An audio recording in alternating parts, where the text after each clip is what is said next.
কি বললি তুই? তুই তোর মাকে সবটা জানিয়ে দিবি আর তোর মা মনোজকে বাড়ি থেকে বের করে দেবে?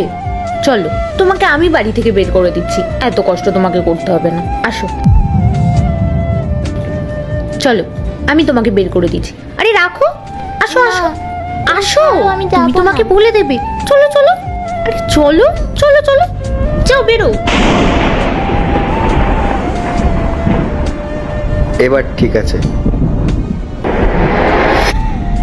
আর ওই মেয়েটা আমাকে বাড়ি থেকে বের করে দেয়, তাই আমি রাস্তায় থাকি। কেউ এসে খাবার দিলে খেয়ে নিই, না হলে এইভাবেই না খেয়েই কেটে যায়। তাহলে তুমি তোমার মায়ের সাথে যোগাযোগ করে তোমার মাকে এগুলো বলনি কেন? বলার তো চেষ্টা করেছিলাম দিদি, কিন্তু অনেক দেরি হয়ে গেছে। আর সৎ বাবা আর তার গার্লফ্রেন্ড আমাকে বাড়ি থেকে বার করে দেয়। আমি চাই আমি আমার মাকে খুঁজে পাই, তাহলে আমি মার সাথেই থাকবো। আর দিদি, আমি এখন কি করব বলো?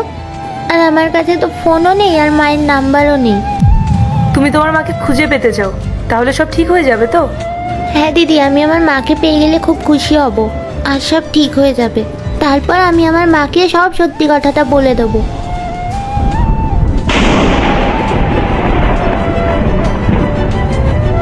তোর আর কিছু বলার দরকার নেই মা, তোর মা সব কিছু শুনে নিয়েছে। তোকে আর এভাবে রাস্তায় শুয়ে থাকতে হবে না, তুই আমার সাথে চ। আমি তো ভাবতেই পারছি না মনোজ তোর সাথে এরকম করেছে। আচ্ছা মা, তোর সাথে যখন এত অন্যায় হয়েছে তুই আমাকে জানাসনি কেন? মা, আমি তো তোমাকে বলেছিলাম মনোজ আঙ্কেল ভালো না, কিন্তু তুমি আমার কথা শোনোনি। আর দেখলে আজকে কি হয়ে গেল। সরি মা, আমার ভুল হয়ে গেছে। আমার তখন তোর কথা শোনা উচিত ছিল, কিন্তু কেন জানি না তখন আমার মনোজের সব কথা বিশ্বাস হয়ে গেছিল।